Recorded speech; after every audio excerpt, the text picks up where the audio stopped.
Yo, this is part 2 of the previous video that I called Our Faulty Monetary System, based on an essay I wrote a couple years ago. This is the second part of the video. In the first video, we talked about how money works, where it comes from, who started the Federal Reserve, and things along those lines.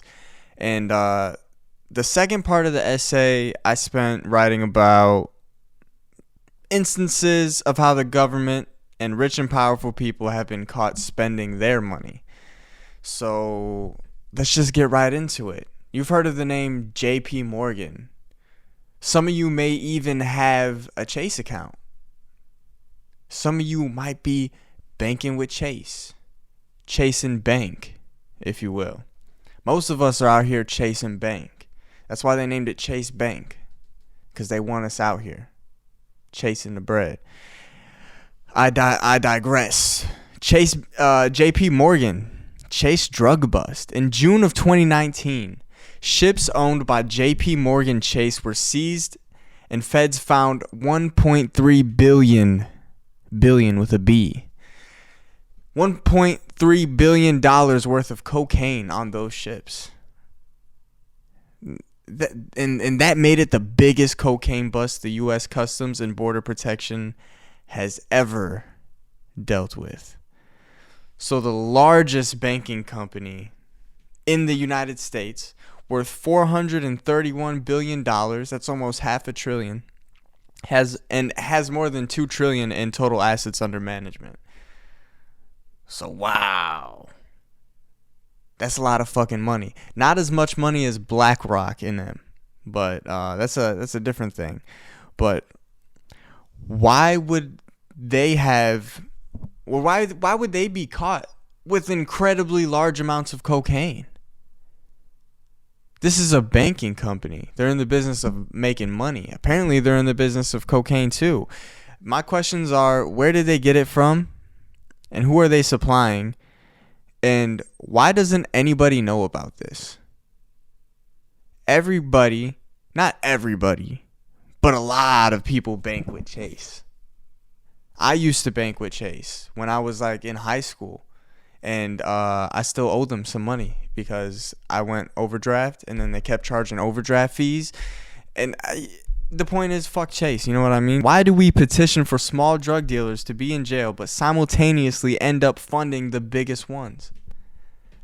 It's a good question you should ask yourself, because a lot of Americans have Chase cards, and they ended up funding this $1.3 billion worth of cocaine.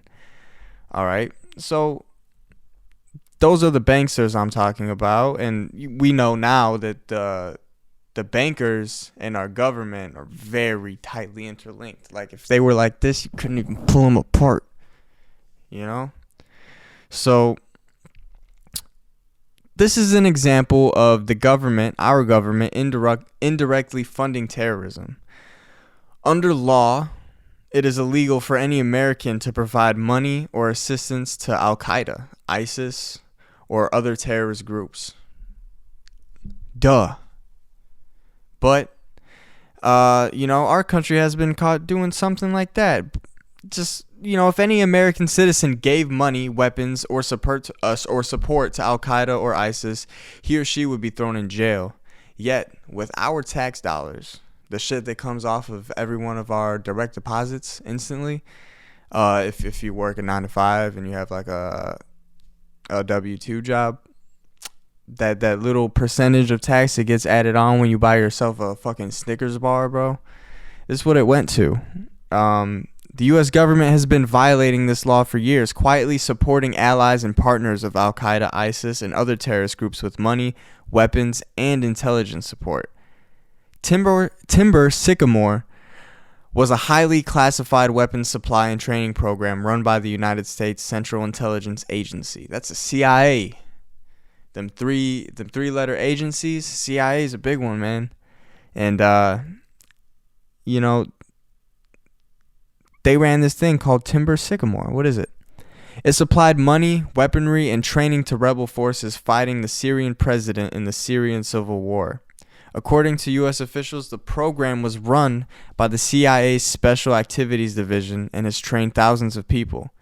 President Barack Obama secretly authorized the CIA to begin arming Syria's embattled rebels in 2013. The CIA has also been caught funneling weapons and money through Saudi Arabia, Turkey, Qatar, and others who provide direct and indirect support to groups like ISIS and Al-Qaeda. This support has allowed Al-Qaeda and their fellow terrorist organizations to establish strongholds throughout Syria. The American people have felt directly the cost of our nation's interventionist wars. We spend trillions of dollars on regime change wars in the Middle East while our own country faces hunger, homelessness, and an affordable housing crisis. Look, we see this happening now, and this was before the Ukraine war. This was before what's happening with Israel and the Hamas people right now. So we see America doing this again. Joe Biden unfroze $6 billion to Iran. Next thing you know, Israel's getting hit by the Hamas people that are in cahoots with Iran. And I don't want to get into the whole Israel-Hamas thing, you know. I have a whole nother video out on that by now. So let's just go into something that a lot of people do know about this one. But maybe not enough people know about this one. Project MK Ultra. It actually became public information that our government has developed a mind control program called the MK Ultra Project, also called the CIA Mind Control Program. The program implements experiments on human subjects that were designed and performed by the U.S. Central Intelligence Agency, the CIA, some of which were illegal, and on unwitting U.S. citizens. Unwitting U.S. citizens. The government, just random people out the blue, oh, they're going to work? Let's try some mind control on them and see if it works so we can use it for later. Okay? CIA documents suggest that they spent an estimated $10 million or more, roughly $87.5 million when you consider inflation, on that. One of the agency's chemists and poison experts, Sidney Gottlieb, believed the agency could harness lysergic acid diethylamide, LSD, for those who know what LSD is but don't know what lysergic acid diethylamide is. They thought that they can harness its mind-altering properties for brainwashing, information gathering, and psychological torture. At least one death that we know of resulted from these activities, and in 1953, the government paid $750,000 to the widow of the MK Ultra subject who committed suicide as a result of the experiments. Sheesh. Yikes. He killed himself. He was probably an unwitting person who was dosed with LSD, had no idea what was going on while people were experimenting on him, and he didn't know about it. They drove him to the point where he felt like he had to fucking kill himself. He had to let go of his family. He had to let go of his dog, his cat, his squirrel, anything that he had here. He had to let go. He'd rather let go of everything here than to keep dealing with what they were putting him through. The agency itself even acknowledged that these tests made very little scientific sense. The agents that were doing the monitoring were not qualified scientific observers, and sometimes test subjects had no idea they were participating. In a number of instances, the test subject became ill for hours or days, which made effective follow-ups impossible. Other experiments were equally repulsive. For example, heroin addicts were convinced to participate in LSD experiments in order to get a reward. Heroin. They were taking heroin addicts, meth addicts, whoever addicts off the streets, probably homeless people too, and they were like, well, take this drug and I'll give you more of the drug you actually want. Heroin. You're supplying the streets with heroin. We can't trust these people, man. Uncle Sam is not a friend. In another experiment, LSD was slipped into Deputy U.S. Marshal Wayne Ritchie's drink of bourbon and soda. Not only on U.S. citizens, but people that actually work for the government. Uncle Sam's own buddies that work for Uncle Sam, he's doing it to them too. He doesn't care. Uncle Sam is a fucking savage. Okay? Uncle Sam will kick down your fucking door, put a gun in your fucking throat, and say, sign this fucking contract.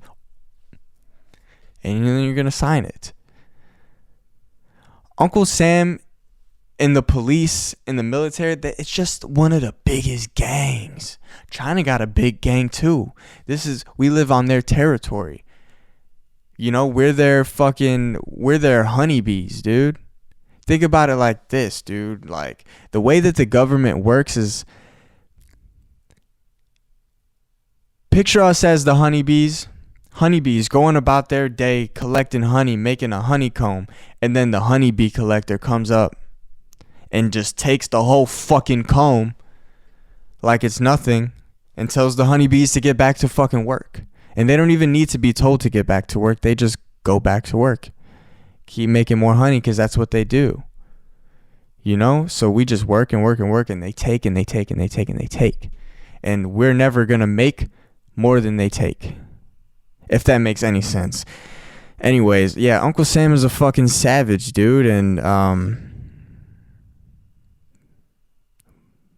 you got to respect a gangster. That doesn't mean fucking kiss his boot, but you got to respect a gangster, dude. Anyways, let's talk about this deputy. All right. Boom, boom, boom. He had a bad LSD trip that culminated in his holding up the bar at gunpoint. Ritchie was fired, and only decades later, in 1999, learned he had been the subject of secret drug testing.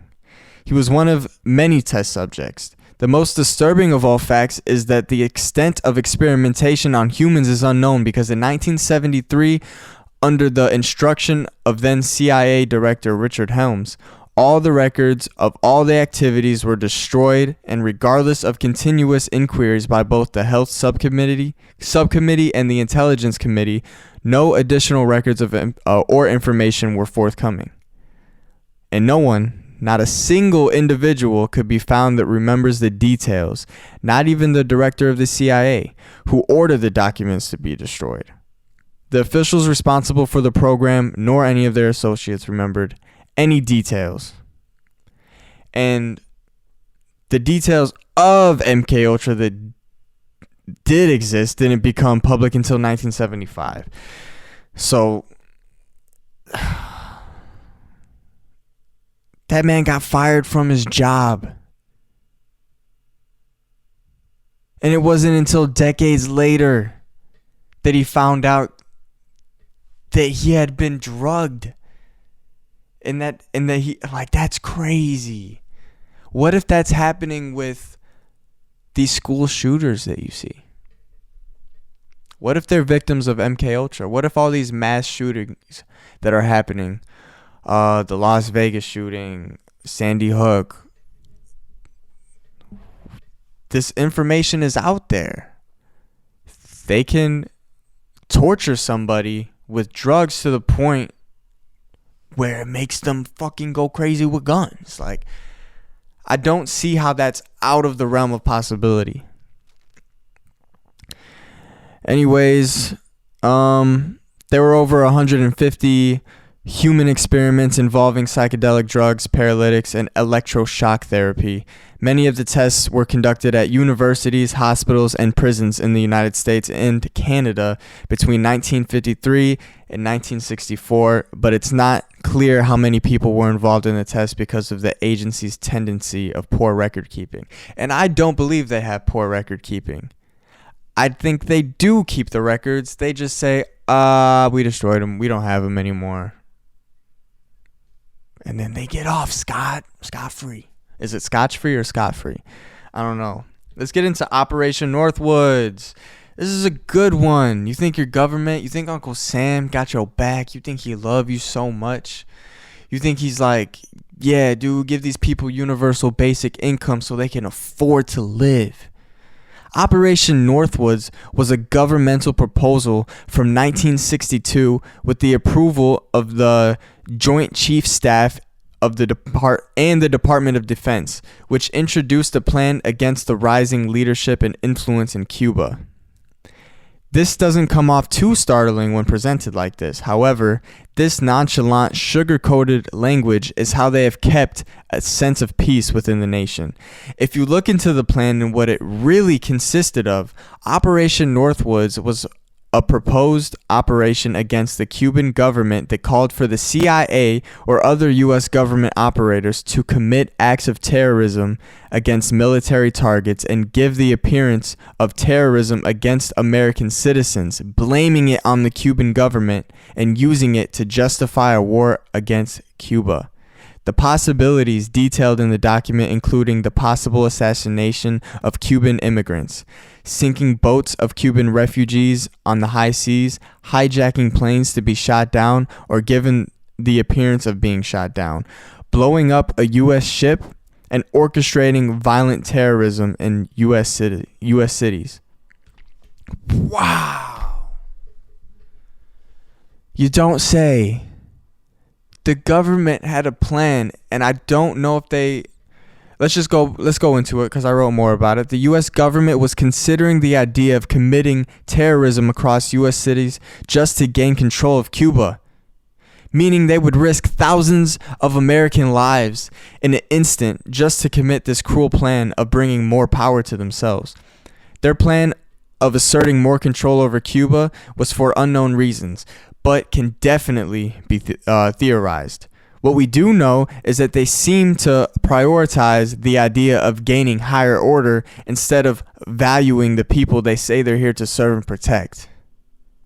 These people would rather have U.S. ships blown up compared to being grateful and peaceful. We could see they don't care about any of our lives from that fact alone.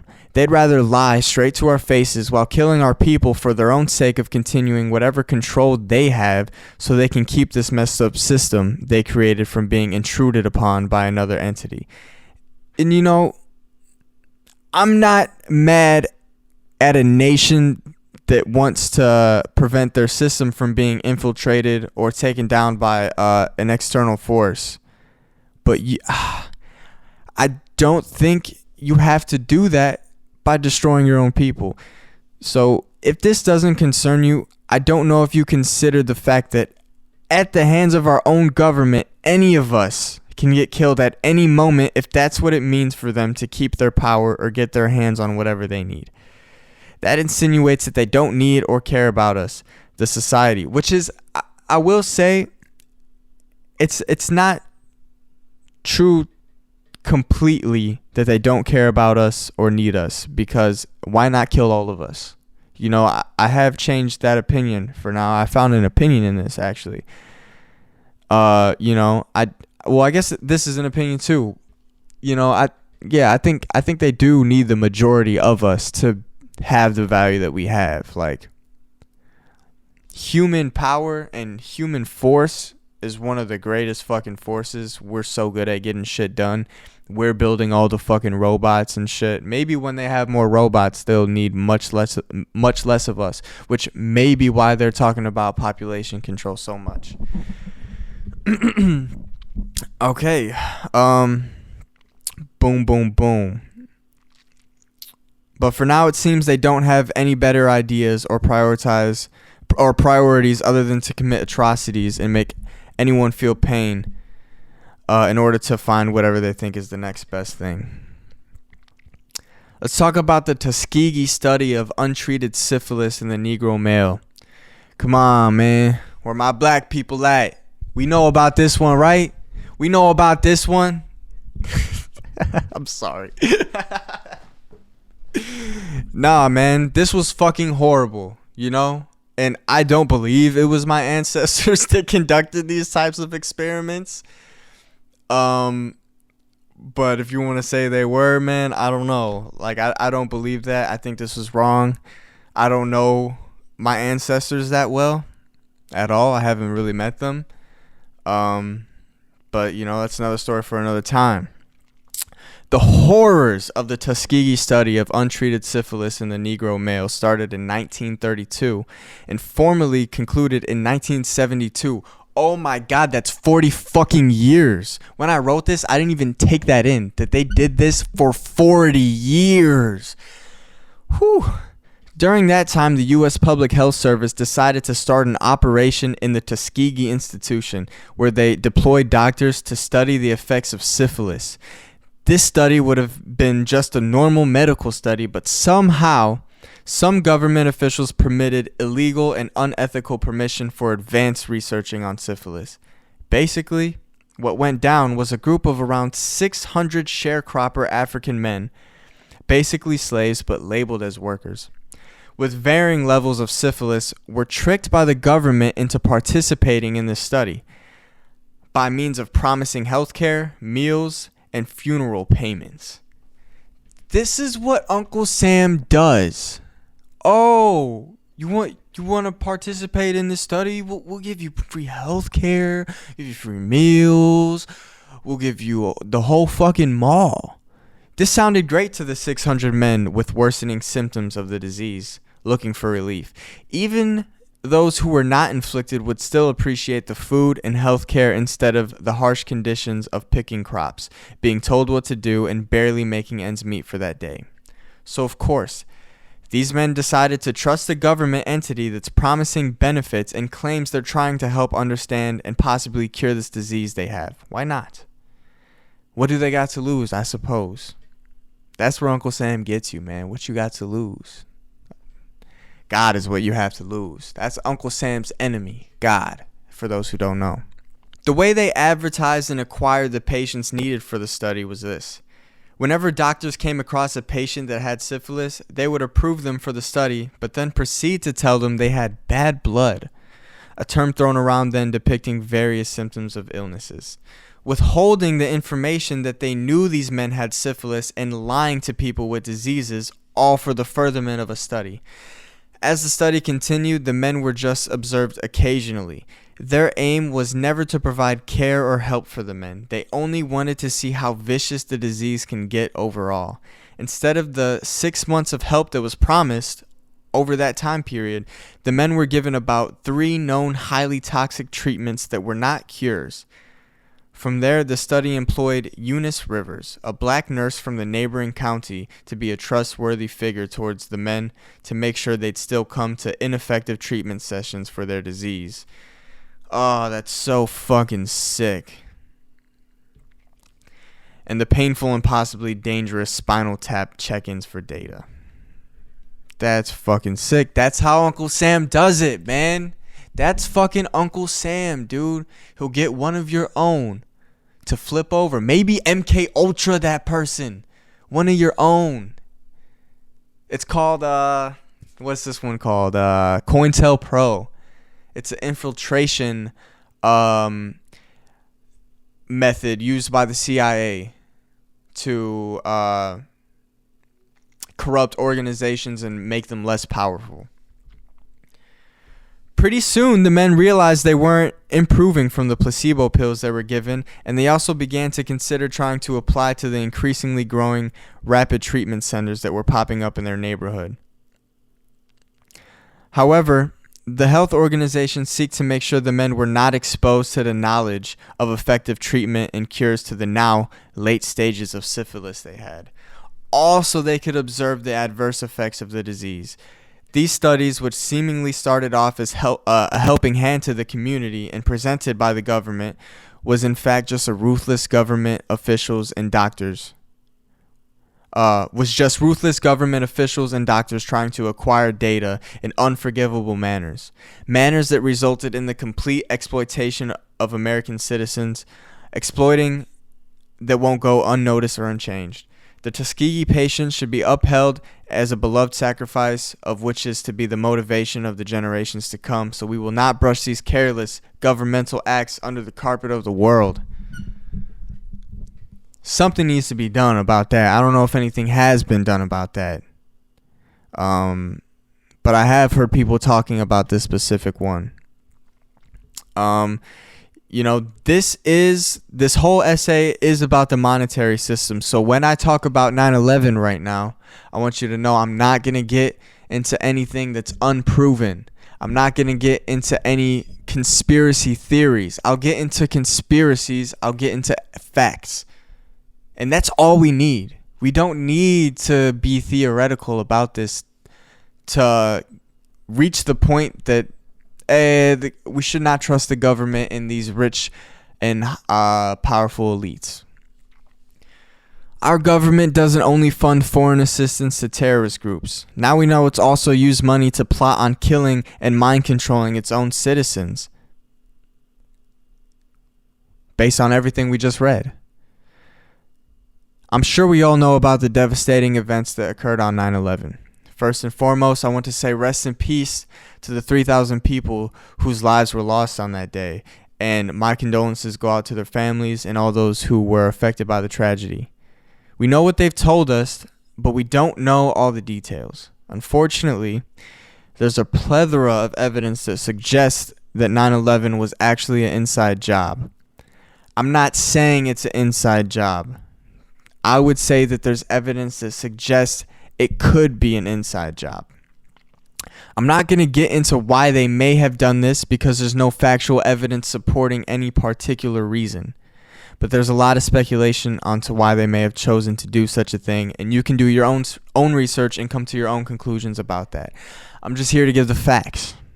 On June 28, 2001, less than 3 months before 9/11, William Cooper, a former U.S. naval intelligence worker, he was in the Navy. He was a radio broadcaster. He was an author. He predicted that the U.S. would undergo a terrorist attack that was going to be blamed on Al-Qaeda. This was 3 months before 9/11. Okay, that's not crazy. You could see that tensions are rising. But he also said that it was going to be blamed on Al-Qaeda and Osama bin Laden. But he also included that it would be funded by our own government. You can find this on YouTube. Just look up William Cooper predicts 9/11. Okay, shortly after this, Cooper died in a shootout with Apache County Police in 2001, 1 month after September 11th. This was in months of what was predicted. On September 11, 2001, not 2, but 3 towers collapsed. How come we only hear about 2 towers? What?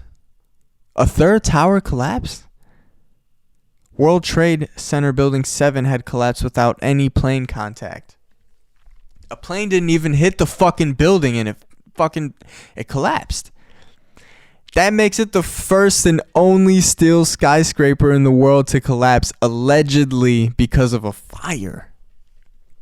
First fucking steel skyscraper in the world and only steel skyscraper in the world to collapse because of a fire.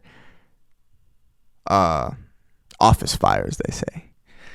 I think the collapse of a 47-story building that wasn't hit by an airplane with localized office fires on only a few floors, the simultaneous and symmetric freefall of its 87 concrete encased steel columns is worthy of a serious investigation. Nobody hears about this and only a few have questioned it publicly. In fact, even videos made about this on sites such as YouTube and Facebook have been blacklisted from appearing in search results. On September 10th, 2001, one day prior to 9/11, $2.3 trillion mysteriously went missing from the Pentagon, on top of the military not being able to account for 25% of what it had already spent its money on. We cannot trust these people with our money. We're giving it to them. They're not able to account for 25% of it, a quarter of what they spend it on, and then 2.3 trillion just mysteriously goes missing.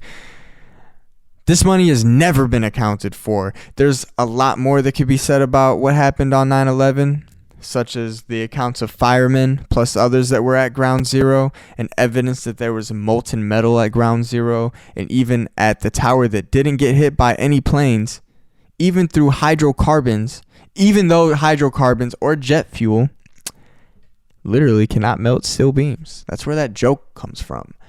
Jet fuel can't melt steel beams. It fucking can't. They want to talk about everything going on in the building and chemicals and whatever, and that's what caused them to melt. What about the fucking Building 7? What about that building? The one that a plane didn't even hit. But I'm not trying to speculate so much on 9/11 since there's been no official investigation. So moving on. $21 trillion unaccounted for. The $2 trillion that went missing a day before 9/11 wasn't the first or last time money hasn't been accounted for. By 2015, the amount reported missing by the Office of the Inspector General has increased to $6.5 trillion. Wha-bam! And that was just for the Army. Using public data from federal databases, Mark Skidmore, a professor of economics at Michigan State University, found that $21 trillion in unsupported adjustments have been reported by the Defense and Housing and Urban Development Departments between 1998 and 2015. That's about $65,000 for every American. That's a lot of fucking money out of our pockets that I don't know what happened to it. Can't tell you. No one's gonna go to jail for it. No one's gonna be questioned about it. As soon as we tell you that we don't know what happened with it, that's what you're gonna take, and you're gonna go on about your business. And let's just read Article 1, Section 9, Clause 7 from the U.S. Constitution. No money shall be drawn from the Treasury, but in consequence of appropriations made by law, and a regular statement and account of the receipts and expenditures of all public money shall be published from time to time. Straight from the U.S. Constitution, baby. This is a direct violation of the Constitution, and something needs to be done about this. I won't go too far into Epstein because now there's a Netflix documentary. We'll go shortly into it. Jeffrey Epstein, a registered sex offender, achieved his multi-millionaire status before he allegedly committed suicide on August 10th, 2019.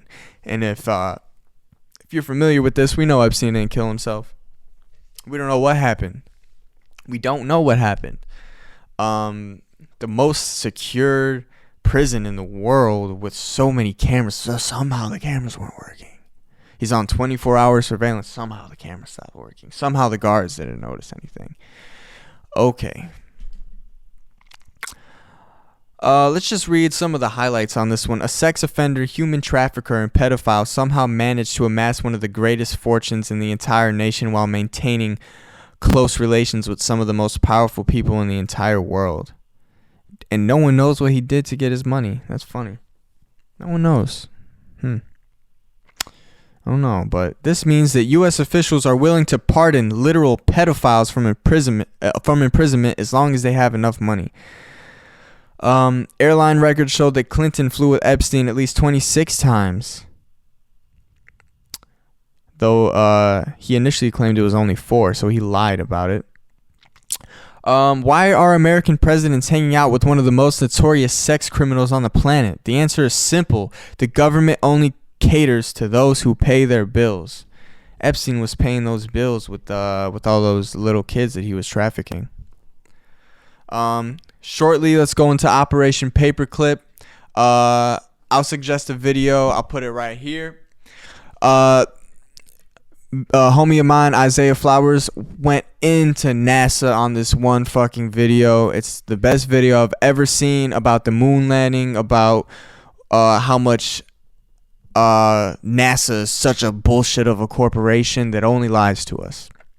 He's got a great video on that. I recommend you watch it. Here's a short section that I found out through Isaiah about Operation Paperclip. It was a secret program of the Joint Intelligence Objectives Agency in which the government employed 1,600 former members and leaders of the Nazi Party. We did not defeat the Nazis. We invited them over. The Nazi scientists were fucking great scientists. Evil scientists. And I will say they were smart, but you could be evil smart, you could be an evil genius, or you could be a fucking good genius, and they were evil geniuses. I don't need to convince anybody that there's no such thing as a good Nazi. 2 of the recruits were Werner von Braun and Kurt Heinrich Debus. who became directors at NASA and played essential roles in the creation of the corporation. The Nazi Wernher von Braun was a director at NASA. NASA currently receives $22.6 billion a year. That's $62 million a day from our taxes.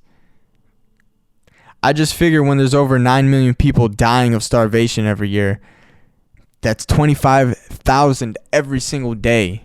25,000 people dying because they don't have fucking food. That NASA's budget probably shouldn't be over $20 billion more than our budget for the Department of Housing and Urban Development, whose goal is to prevent and end homelessness here on Earth. But hey, that's just me, right? NASA needs more money than the Department for Homelessness. Yeah, we gotta go see what's in fucking space. Well, here's the conclusion. This is what y'all been waiting for. This is my main message here. Thank you for coming this far along with me. If you watched part 1, that's great. If you didn't, go back and watch it. There's some good information on there. We discuss a lot of things that everybody who uses money should probably know. But in conclusion, we've learned that the current monetary system in America is not only an impending failure, but that it is also designed to keep poor people in poverty and the majority of us and our offspring in the working to middle class, where hardworking people struggle to get a small fraction of the amount of money they're making for their employers. We've learned that the people with power, due to the trust we gave them, have done incredibly irresponsible and wrong things with the money that we've made them, such as our government using counterfeit money, the JP Morgan Chase cocaine bust, Project MKUltra, government-funded experiments that prioritized scientific data over human lives, our government conspiring to kill American citizens, hiring Nazis, possibly being responsible for 9/11, indirectly funding terrorism, and last but not least, having $21 trillion unaccounted for. And those are just the things I've chosen to stress in this collection of thoughts. And all of us, the people, everyone that puts their money in the bank, is who funded their ability to get away with all of these things by purchasing their services and products. The enforced taxation of our income and consumption is essentially us being forced to pay for the government and corporations' goods and services with the money they gave to us for laboring to create and fund their goods and services. Replay that and understand what I'm saying, or just pause that and read that right here. We can see that the conditions are getting worse and worse the more we continue to passively make money for these people that are using it to create these worsening conditions in the first place. This is just the tip of the iceberg, and I strongly recommend that we come together and do something about it. When money is everyone's number one priority, we can't trust our government to have any sort of moral compass. The people with the most money can get away with just about anything, leaving us with no one to trust and rely on when it comes to corruption. These people cannot be trusted to make the right decisions when they prioritize money and power over our lives. So really all we have is each other. I know a lot of people think there's nothing we can do about this, and I know that tends to cause a sense of hopelessness. So I can see why some people would rather choose to not consider this information, but realize that as a people, we have the information, resources, and technology to design, create, and provide a free automated food center in every neighborhood and a home for every family. Elon Musk himself has the intelligence, resources, and platform to end starvation and homelessness, but it seems his priority is making profit instead. I'm not going to lie, they made life for most people in America seem pretty comfortable to deal with, but I suspect that's only due to all the instant gratification we buy and settle for. But we can't ignore the fact that most of us exist in a system where it's extremely hard to actually succeed, because we've allowed the government to rule over and own the land that we're supposed to live off. Naturally, if money is the only way to get food, we're always going to be trying to make enough of it to afford food. But most of us also tend to indulge in instant gratification purchases, so we can forget about the fact that if we want to survive in America, we have no other choice but to labor for the people that are using the money that we make them to indoctrinate, brainwash, kill, and take advantage of us. I believe the longer we continue to live this way, the more power and control will be asserted over us. I think it's time we stop choosing comfort over righteousness, even though it may seem extremely hard to overcome. If we don't do anything, we just be making it harder for the future generations to flourish. I know we can come up with something, and I think simply becoming aware of this information is a big step toward freeing ourselves from this system. Thank you.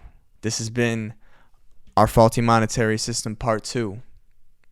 Check out the podcast. Check out the music. Check out my other videos. I might start live streaming soon. You guys have a blessed day. Good morning, good evening, good night. Circumcised or uncircumcised, you're all beautiful people. Much love.